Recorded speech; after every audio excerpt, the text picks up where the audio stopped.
Bang cedane.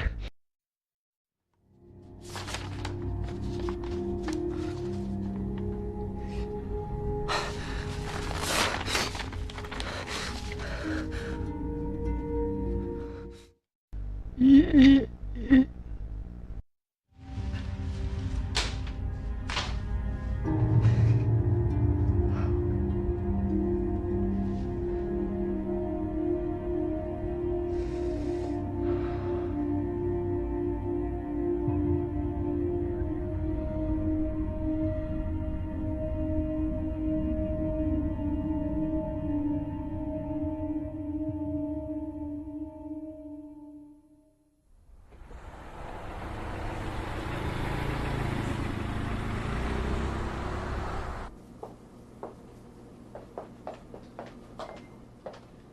Sing pa, Hai dammo. damma ing nang le dammo. Damma inge zala mai tilhe to kisaya no zo ka hi. Anu te kipang ma ding mo. Damlo te namawa dia kitok wheelchair a zatchang wa ahing pau kilam dang zawewe. Ana holdi bangen again. Tu singkara lup na to wheelchair thak na pa teu kyanga ba koi penu ka. Kapade kya mo? I to koi hinta diwewe. Ken bang ma kapya nai lo pia. Aman kipehin ta ingal. Pasal khatinon phone a aman tingken kapidi chin chin. Adik taka chu aman tingpe hine voi akim sip sipa. Kim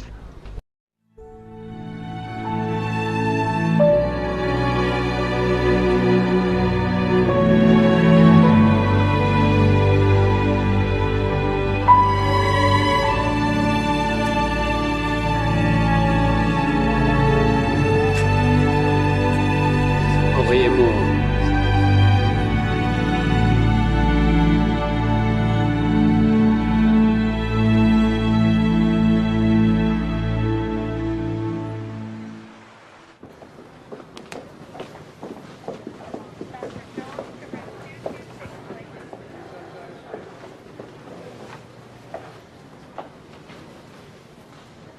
Komanda na luan chi khangi lo ya. Chị, tu nia tu om nai lo. U thang hoi khong hi ngai lo ya. Bangi ta. Kanu pan pi na nga sum na pya kha. Na lem gel siam lo ka ki pa kwa. Kele ka kipak. Kahi thi su na hi.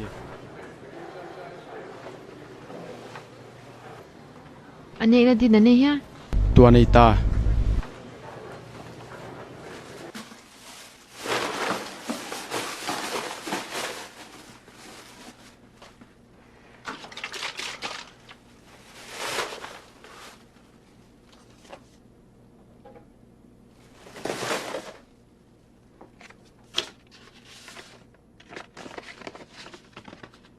Ka yit ki kim nang to ikiti kha ka kipak lo nang kon ngai to kha ki ge a ni tenga kon mole ka kilamen uthang hi thang kichi hospital asiam kha om jen jen ya I amin bul chau ka the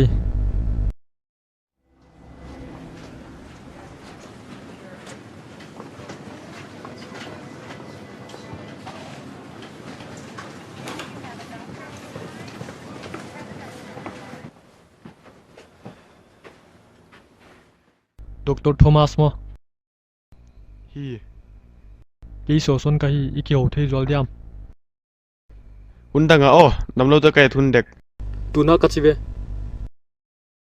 kazi ki kim to ki saya hi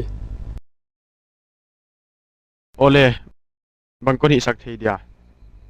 na thil tup thei ka hi kazi ki apan non lak sak tum le le ke ki hem khelo di ka hi chi thein thil ka hi hial hilele ama I lai ka hi kelle ama enjoy di ka hi chi theo ama kazi a hi ka mu pa ka hi abang hile ka khut non et sak jakin ka kipak ka jung bu na khut jung adam deu ta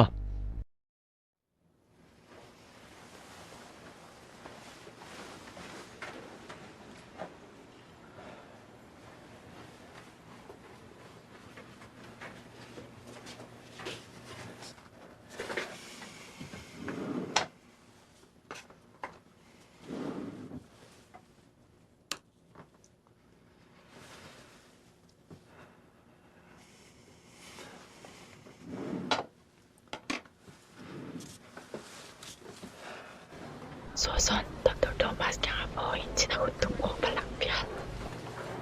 Hala.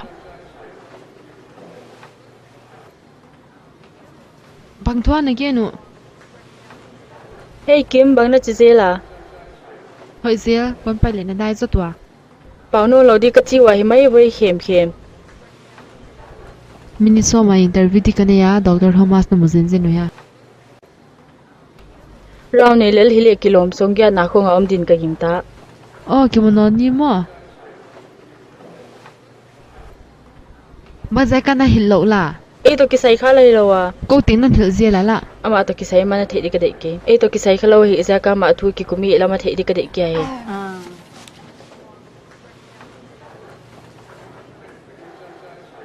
Hey bang na chia. Hey Kim, Boy china che de.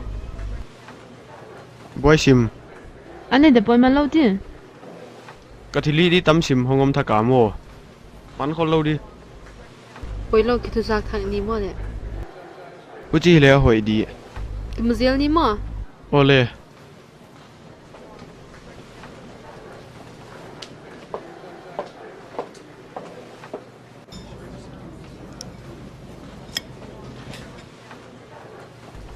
Hi Kim, Hai ana dam mo. damma inge nangla. Dam chi di hi hon tu ve. Apoi ke dile kong tu di o. Boy lo.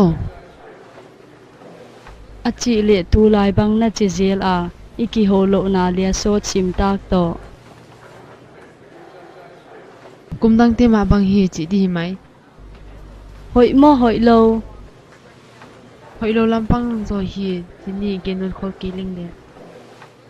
Lampia tui me tam la ka om bang ma ki thei lo itot na lam ingin khwa hon khek thei chi dan deu sim hi. In khwa ichi huchi ma ei ve. Ana hol so la tom chik.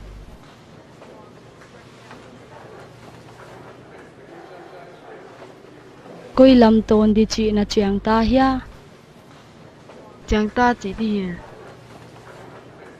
Hi le le ngai to zeng ngai lai de. Dot tuag lo zo a hi mai thei a. Hilele nanu pakal thu hia.